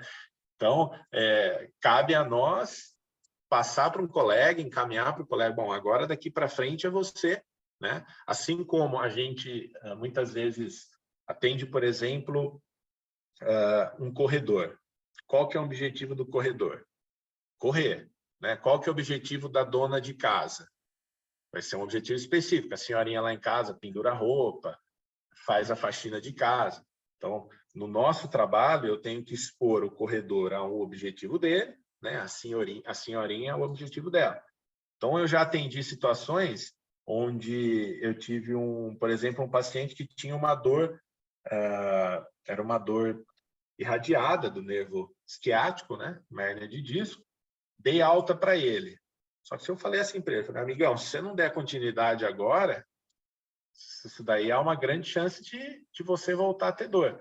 Ele foi para um profissional de educação física, hoje ele está fazendo musculação, está erguendo mais peso, mas ele não conseguiria fazer isso comigo, né? Eu primeiro preciso ajustar alguns parâmetros para que ele possa ir para o profissional de educação física, e o profissional sabe, e eu admiro muito o profissional de educação física, que ele sabe tratar isso de forma visando o rendimento, né? Então, primeiro passa pela físio e depois vai para o profissional de educação física, que é o cara que vai ser o alvo aí da fase final dele, né? Professor no meu Guilherme. caso, Desculpa, fica à vontade, Joana. no meu caso, eu sou podologista, né? No caso, eu posso fazer essa avaliação no meu consultório, fazer esses 2 testes. Ao observar, eu posso fazer o encaminhamento para um fisioterapeuta? Pode, você pode fazer uma cartinha encaminhando, falando que você identificou, e para ele investigar, né? Um pouco melhor, investigar do ponto de vista dele mesmo. Pode, não só pode, como deve, né? A gente tem que se conversar. Tá certíssimo. O professor Guilherme, se me permite fazer uma contribuição, até para ajudar a responder Claro. a Regina, né, uma das questões dela, até para contribuir como uma peça aí, né, nesse quebra-cabeça do diagnóstico que a gente faz todo dia. Então, o que é interessante, até para integrar, tá? Até, pessoal, acredito que o objetivo também desse webinar é, claro, integrar esses assuntos, né? Por exemplo, a biomecânica, como nós estamos falando bastante hoje, integrar isso ao pensamento posturológico, né? Então, quando nós falamos de uma força muscular, por exemplo, nós temos que pensar que aquele músculo também, ele é inervado por um nervo motor. Então, quando nós pensamos nisso, nós temos que pensar no trajeto desse nervo, né? Esse nervo que vai conduzir, né, essa ação eferente, né, essa contração até um músculo, e de onde que sai esse nervo? Então, nós temos que pensar nas raízes, por exemplo, de forma mecânica, por exemplo. Além disso, nós temos as comunicações víscero-somáticas, são as relações das vísceras com alguns plexos que podem também ter, de forma direta ali ou indireta, ter uma correlação gerando uma fraqueza, né, ou uma desaferência ali de forma eferente desse nervo. Então, como nós falamos na posturologia, né, nós falamos de cicatrizes, uma alteração de uma cicatriz através de uma alteração de tônus, assim como o sistema dentoclusal, por exemplo, pode influenciar na resposta tônica de um músculo. E quando a gente tem uma alteração tônica, a gente também tem uma alteração de força, muitas vezes, principalmente quando isso se torna crônico, né? Então, quando a gente vê também essa alteração biomecânica, nós temos que muitas vezes introduzir a posturologia e procurar buscar se não existe um aferente, né? Se não existe ali como a gente fala, um captor do sistema tônico postural que está, de certa forma, desequilibrando o sistema e gerando uma resposta tônica alterada, assim como uma cicatriz, né? Assim como um órgão que pode estar em disfunção ali. Então, quando nós falamos de força muscular, nós temos também que observar de certa forma, quando nós pensamos, por que a gente fortalece, né? Muitas vezes até de forma bilateral, a gente tenta ser o mais cuidadoso possível, e mesmo assim um músculo não acompanha outro do outro lado, ou muitas vezes a gente vai fazer uma perimetria ali e a gente vê uma assimetria entre os membros inferiores, né? E muitas vezes a gente vê aquele paciente que fala, tudo do meu lado direito é fraco, tudo do meu lado direito dói, né? Então, isso nos leva a buscar muitas vezes uma sistemática, né? Ou algo mais voltado a uma resposta neuromotora do que puramente, né, muscular ali. Então, isso é legal, esse conhecimento que o Guilherme está trazendo, até já agradecendo, obrigado, Guilherme, fantástico, assim, a qualidade do assunto, assim, é legal que você vai falando, a gente vai, acredito que o Christopher estava ali também, juntando umas pecinhas com a posturologia, você fala, puxa, que legal, você trouxe muita muito gancho ali, muito elo que a gente vai acrescentar cada vez mais dentro da nossa clínica, tá? Então, Regina, sempre busca averiguar essas questões também, tá? Inclusive pensando na posturologia, tá? Obrigado. Isso daí, tô agradecendo aí as palavras, e isso que você falou, é o que eu penso, a gente tem que se conversar, né? São áreas que tem coisa que... Uma coisa que, assim, eu tenho em mim, nós precisamos sempre ter humildade para entender que outros profissionais podem contribuir. Hoje, nós vemos aí pessoal que acha que faz milagres, né? Que usam técnicas milagrosas, e não existe isso, né? Por que nós estamos aqui em vários profissionais, né? Para agregar esse conhecimento, né? Tenho certeza, hoje sou eu que estou aqui, mas amanhã posso estar escutando qualquer um de vocês aqui também falando, né? Então, todo mundo tem para ensinar. O buraco é mais embaixo, né? O negócio é bem profundo, e é importante fazer essas conexões que são perfeitas, conexões que, do jeito que você falou, provavelmente você é osteopata também, não é? Sim. Sabe? Conexões que vocês osteopatas sabem, né? Eu não faço a mínima ideia, mas aprendo muito.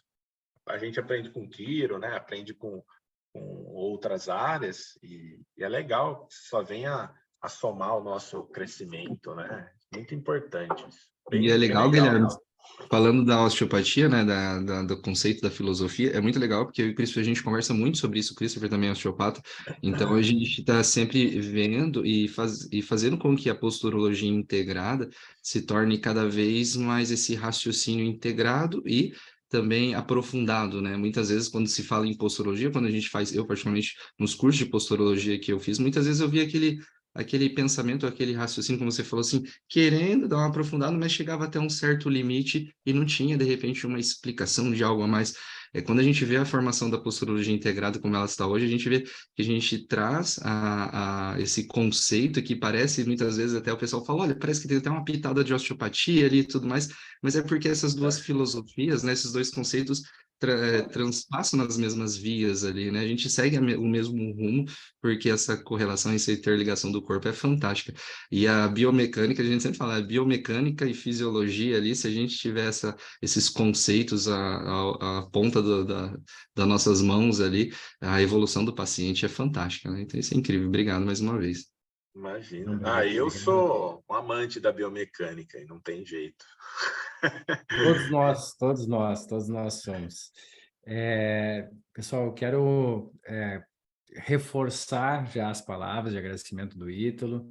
Essa palestra de hoje realmente é uma palestra que a gente sempre aprende e aprende mais, e faz isso nos traz exatamente o que o Ítalo comentou, nos faz acender luzes, buscar o que a gente já conhece com o que está conhecendo agora, e relembra um paciente que a gente atendeu, dá um pouco, eu esqueci de avaliar o glúteo médio dele, mas minha dúvida era se o glúteo médio segurava o lado homolateral ou o lado oposto né, quando fazia a fase de apoio da marcha. Então, acho que isso tudo ficou muito bem esclarecido, né, nessa palestra de hoje. E também, o pessoal está perguntando aqui no chat, as palestras vão ficar disponíveis, né, no site da Posturologia Integrada, na área da comunidade, por 30 dias. Então, vocês vão poder ver novamente, vão poder consultar esse material aí de uma forma bem tranquila, para poder se beneficiar aí clinicamente também dos seus conhecimentos. Então, eu quero realmente agradecer a companhia de todos vocês hoje aqui conosco, e lembrá-los aí que amanhã, né, a gente vai para o nosso segundo dia do evento. Amanhã a gente vai estar com o professor Rafael Dalimoli. Ele vai estar falando sobre avaliação de pacientes diabéticos, falando sobre a diabetes, falando sobre algumas estratégias também, como é que a gente deve manejar esse paciente diabético. Então, realmente, eu acredito que isso vem de um encontro, né, de tudo que a gente vem somando na data de hoje, né, com a palestra do professor Guilherme. A gente vai pensar um pouco, aquele ponto de pressão lá no hálux, que a gente vai ver amanhã lá com o professor Rafael, será que não tem uma disfunção da biomecânica aí do membro inferior? Será que não tem uma disfunção do valgo dinâmico? Será que não fecha com uma disfunção aí de uma cadeia, né, posterolateral que faz faz justamente o controle da rotação interna? Então, tudo isso aí a gente vai começar somando, né? E depois vai ver que todas essas áreas se encontram no fechamento do terceiro dia, que vai ser uma palestra com o professor Ideobrando falando da biomecânica da corrida. Então, é um conhecimento bastante rico nesses 3 dias. Espero que vocês façam proveito. E deixo a palavra para a Karina fazer o encerramento aí do nosso evento na noite de hoje. Parabenizar o professor Guilherme, excelente palestra, muito bacana. Eu acho assim, serviu para esclarecer muita coisa que a gente avalia, né, nos pacientes, vê e às vezes não para fazer essa associação, né? A gente às vezes vai no mecânico, né? Um Trendelenburg positivo, single leg test positivo, já vai para tal elemento e não para muito para pensar. Mas foi muito bacana, muito enriquecedor para a gente rever, repensar em várias consultas do nosso dia a dia, né? Agradecer o palestrante, o professor Guilherme, agradecer mais uma vez, professor Ítalo, professor Christopher, né, pela iniciativa tão enriquecedora, agradecer a todos que estão presentes aqui, parabenizar vocês por estarem aqui também, né, investindo na profissão de vocês, e até amanhã, né? Amanhã a gente segue com mais. E eu quero convidá-los, então, para acionarem suas câmeras, abrir suas câmeras. Vamos fazer aquele print final aqui de fechamento do nosso evento aqui. Eu acho que merecido aí a gente fazer um print. E, pessoal, marquem os nossos Instagrams, marquem o Instagram de vocês, a gente vai compartilhar também. É uma maneira de a gente cada vez mais nós nos aproximarmos e também a gente crescer juntos aí. Então, eu vou pedir para vocês abrirem as câmeras e a gente já vai... Vou fazer um print aqui como de praxe, né? E a gente vai postar depois no Instagram da Posturologia Integrada aqui. Isso é para eu sorrir, hein? O pessoal está se arrumando agora, passando um perfume. Deu tempo de passar um perfume. Vou arrumar meu cabelo aqui só um pouquinho. Eu já Eu não ia posso falar isso, né, Ítalo? Arruma seu cabelo que tá torto. Arrumar a franja, tá caindo na testa. Eu tô perdendo. Você tá com um pega rapaz aí pendurado no olho esquerdo.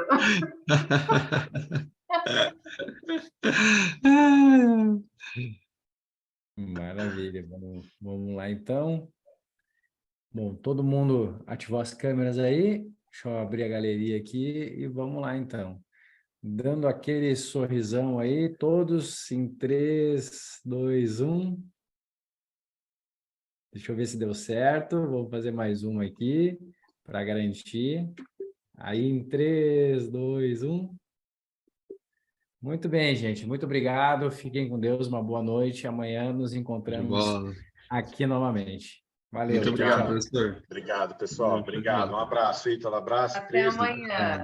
Tchau, pessoal. Boa noite. Bom descanso.